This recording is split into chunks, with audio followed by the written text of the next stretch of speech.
Once upon a time in Illinois, there lived a clever little boy who brought his mother endless joy, but otherwise was useless. And then one day, while playing frog, he promptly fell from off his log and landed on a baby hog who'd tripped upon his bootlace. Now the boy and pig did very well.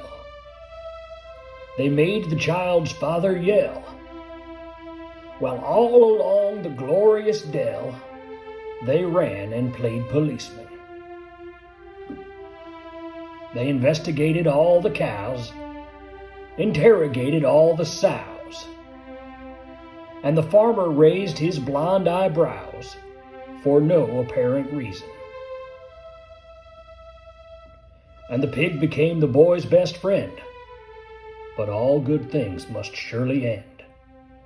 For up ahead and around the bend, there crouched a thing ferocious. A wolf with cunning jaws spread wide, and stunningly its tawny hide sprang out at them from off the side and froze them in hypnosis. It trapped them in a long ravine, which blocked the house from being seen. And though they're faster than they seem, inertia overtook them. The hog did not know what to do. He thought about it through and through, then turned to face the wolf anew, and held the beast's attention. The wolf was on him in an instant, the hog's diversion more persistent. Its mind grew ever distant, till darkness fell inside him. When he awoke, he felt just fine. He pulled himself from the ravine, but the boy he simply could not find, so he trotted home without him. Yet in the distance something gleamed, the light of 1,000 million beams, the unmistakable sound of strings, and he trotted even faster.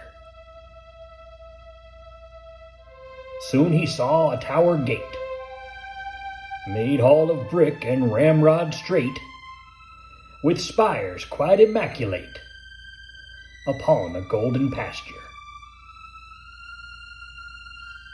He wondered what was going on.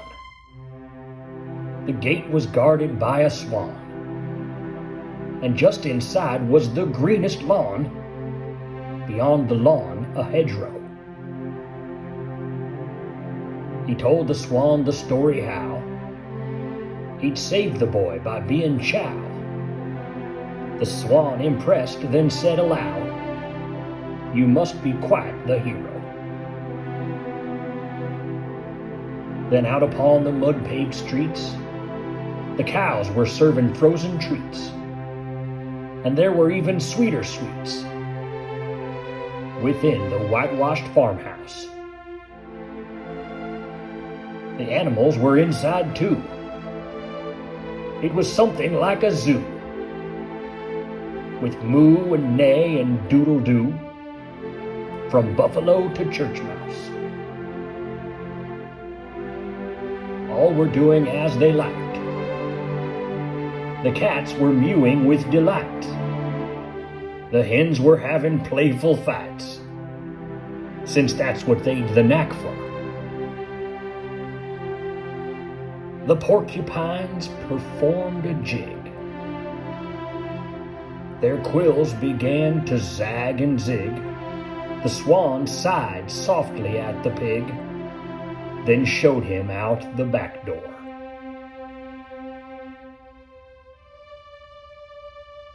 It led the hoglet to a barn, where a wallow waited soft and warm, and nothing else could do him harm.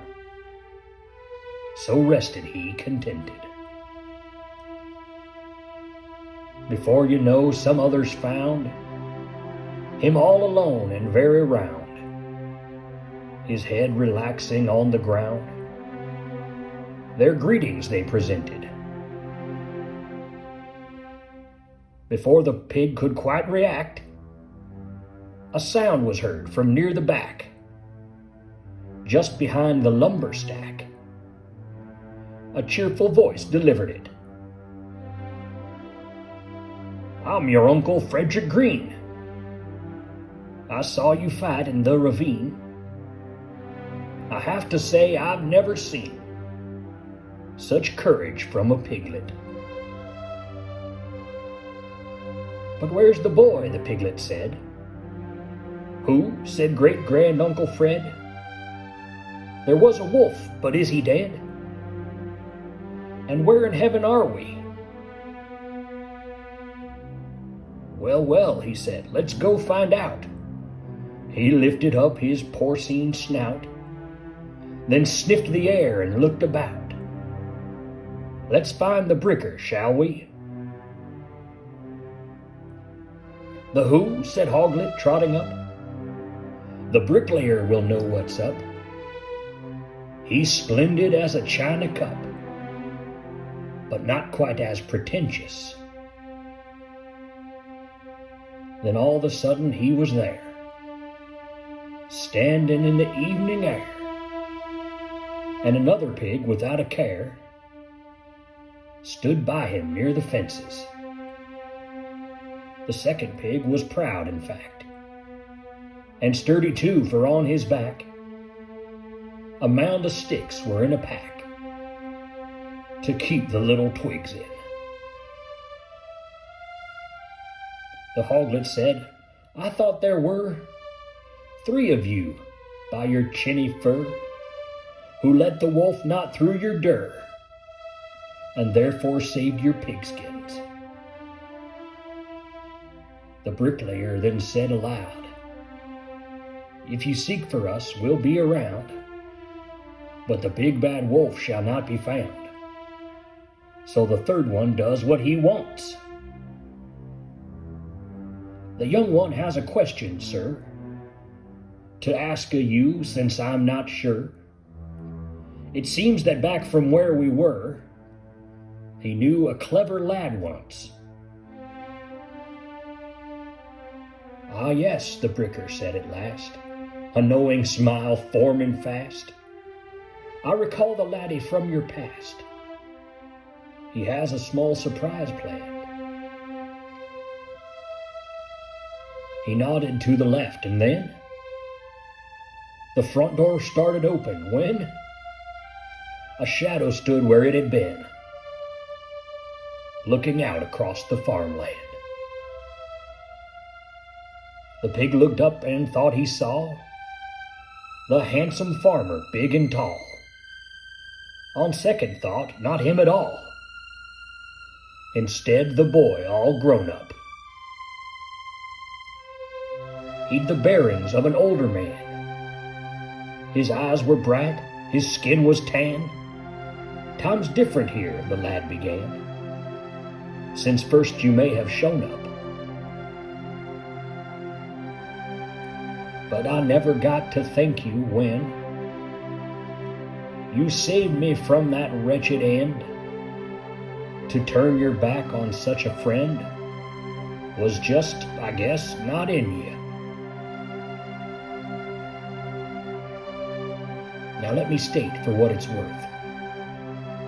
Here he glanced down at the earth, his grin betraying subtle mirth. "I never have forgotten you." The farmer grinned and waved his hand. The sky snapped suddenly asunder and tore away like a rubber band or a pair of broken bed springs. The realm beyond was royal blue. A host of swans came pouring through. The bricker faced the pig anew. Now go try out